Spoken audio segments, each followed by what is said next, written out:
Hello friends, welcome back to the story with Joey. आज हम सुनेंगे व्हेन हार्ट्स कोलाइड का पार्ट 2। ड्रामा क्लब के रिहर्सल्स ज्यादा इंटेंस होते जा रहे हैं। डायरेक्टर काफी डिमांडिंग है और हर सीन को परफेक्ट बनाने के लिए बार बार रीटेक्स करवा रहा है। जीहून और सुयोन का एक इमोशनल कॉन्फ्रंटेशन सीन है जो जीहून के लिए बहुत चैलेंजिंग लगता है। डायरेक्टर: जीहून, तुम्हारे कैरेक्टर को अपने इमोशंस दिखाने हैं, तुम अब तक काफी रिजर्व्ड लग रहे हो। सुयों टीज करते हुए: क्या तुम्हारे इमोशंस सिर्फ बुक्स के लिए हैं? जीहूं इरिटेट हो जाता है, लेकिन सुयोन के एनकरेजमेंट के बाद वो अपने डायलॉग्स में इमोशंस लाने की कोशिश करता है। रिहर्सल के दौरान एक मोमेंट आता है जब जीहून सच में सुयोन की तरफ अपने फीलिंग्स को समझने लगता है। जीहूं डायलॉग: तुम्हारे साथ रहकर ऐसा लगता है जैसे जिंदगी एक नए पर्सपेक्टिव से देख रहा हूं। सीन के बाद सुयों उसे देखती है और मुस्कुराती है। सुयों: देखा, तुम अंदर से एक्टर हो। ह्यून-वू का प्रेजेंस ड्रामा क्लब के रिहर्सल्स में और नोटिसेबल हो जाता है। वो हर वक्त सुयोन के आसपास दिखाई देता है और उसके अटेंशन के लिए ट्राई करता है। जीहून, जो यूजुअली अपनी फीलिंग्स को छुपाता है, इस बार ह्यून-वू के एक्शन से इरिटेटेड फील करता है। ह्यून-वू: सुयों, तुम्हारे साथ कॉफी का प्लान हो सकता है रिहर्सल के बाद? जीहून इंटरप्ट करते हुए: हमारे प्रोजेक्ट के लिए काफी काम बचा है, सुयोन बिजी है। ह्यून-वू एक स्मुग स्माइल के साथ कहता है: तुम्हें सुयोन के स्केड्यूल काफी अच्छी तरह पता है, हाँ? सुयोन ऑकवर्डली दोनों के बीच का टेंशन फील करती है, लेकिन वो ह्यून-वू को पोलाइटली मना कर देती है। इस इंसिडेंट के बाद जीहून और सुयोन के बीच एक अनस्पोकन अंडरस्टैंडिंग डेवलप होती है। एक दिन जीहून एक्सीडेंटली सुयोन को एक एम्प्टी क्लासरूम में रोते हुए देख लेता है। उसका यूजुअल बबली एटीट्यूड अब उसके फ्रैजाइल और वल्नरेबल साइड को रिवील करता है। जीहून: सुयोन, क्या तुम ठीक हो? सुयोन हेस्टली: मैं फाइन हूं, तुम यहां क्या कर रहे हो? जीहून: तुम्हारे टीयर्स कुछ और कहते हैं। सुयोन फाइनली अपने इमोशंस को कंट्रोल नहीं कर पाती और कहती है: मैं परफेक्ट बनने की कोशिश करते करते थक गई हूं। हर कोई मुझसे फ्लॉलेस होने की उम्मीद रखता है, लेकिन मुझे लगता है कि मैं फेल हो रही हूं। जीहून उससे तसल्ली देता है: परफेक्ट होने की जरूरत नहीं है, तुम जो हो वही काफी हो। इस मोमेंट में सुयोन को लगता है कि जीहून सच में उसे समझता है, जो किसी और ने कभी नहीं किया। अगले दिन जीहून सुयोन के लिए एक स्मॉल गिफ्ट लाता है, अ सिंपल नोटबुक जिसमें लिखा होता है, बी योरसेल्फ।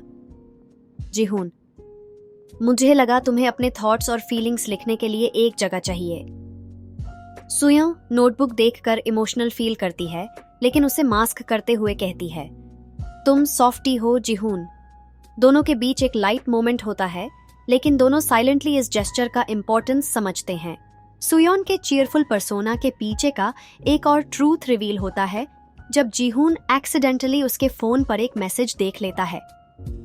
मैसेज सुयोन के पेरेंट्स का होता है, जो उस पर एकेडमिक और एक्स्ट्रा करिकुलर प्रेशर डालते हैं। मैसेज: सुयोन, तुम्हें अपनी ग्रेड्स और परफॉर्मेंस में इंप्रूव करना होगा। तुम्हें हर हाल में परफेक्ट बनना पड़ेगा।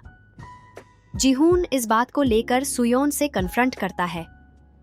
जीहून: तुम्हारे पेरेंट्स तुम पर इतना प्रेशर क्यों डाल रहे हैं?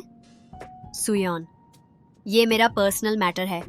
मुझे लगा तुम मेरे फ्रेंड हो, लेकिन तुम भी मुझे जज कर रहे हो। दोनों के बीच एक टेम्पररी फॉल आउट होता है, लेकिन जीहून डिसाइड करता है कि वो सुयोन की हेल्प करेगा, चाहे उससे कितनी भी डिफिकल्टीज क्यों न आएं। जीहून और सुयोन के बीच फॉल आउट के बाद दोनों एक दूसरे से अवॉइड करते हैं। ड्रामा रिहर्सल्स में उनके डायलॉग्स मैकेनिकल लगते हैं और उनकी केमिस्ट्री वही नहीं रही जो पहले थी। क्लब के मेंबर्स भी उनके बदले हुए बिहेवियर को नोटिस करते हैं, लेकिन कोई डायरेक्टली कुछ नहीं कहता। जीहून अपने आप को वर्क में इमर्स कर लेता है, लेकिन सुयोन के बारे में सोचना बैंड नहीं कर पाता।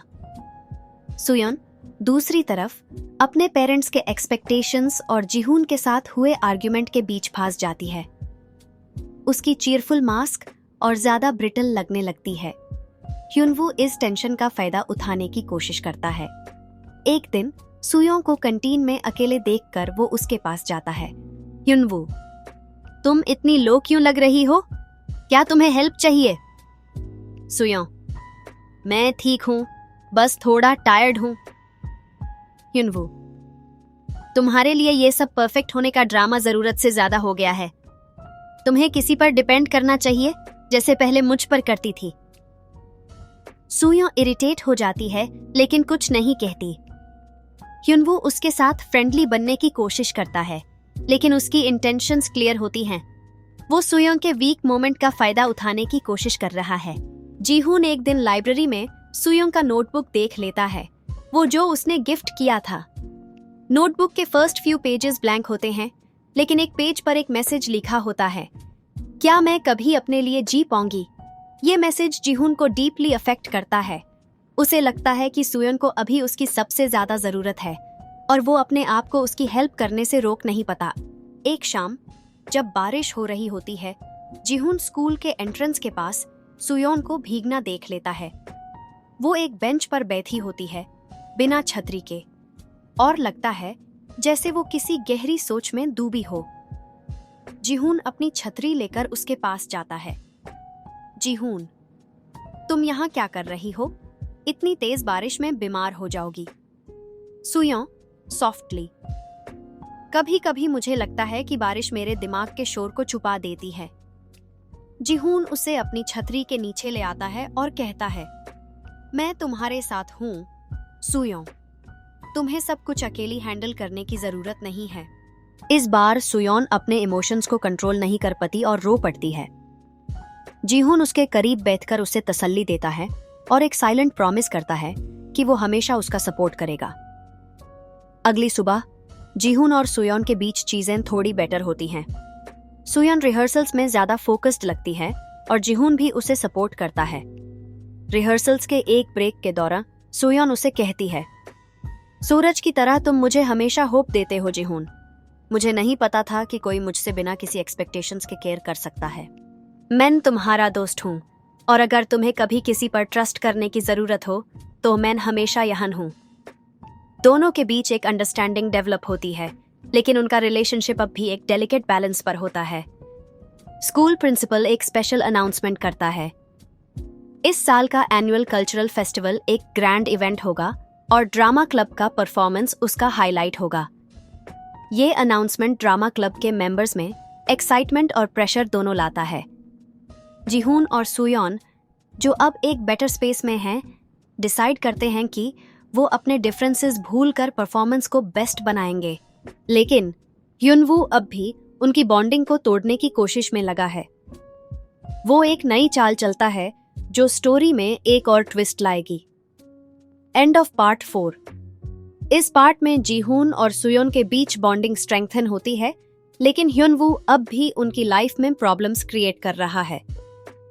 स्कूल फेस्टिवल की अनाउंसमेंट स्टोरी में एक्साइटमेंट और ड्रामा का एक नया लेवल लाती है। अगले पार्ट में जीहून और सुयोंग का परफॉर्मेंस फेस्टिवल के बैकड्रॉप में और ज्यादा ड्रामेटिक और इमोशनल होगा। क्या उनका बॉन्ड ह्युनवू के मैनिपुलेशंस और फेस्टिवल के प्रेशर के अगेंस्ट टिक पाएगा?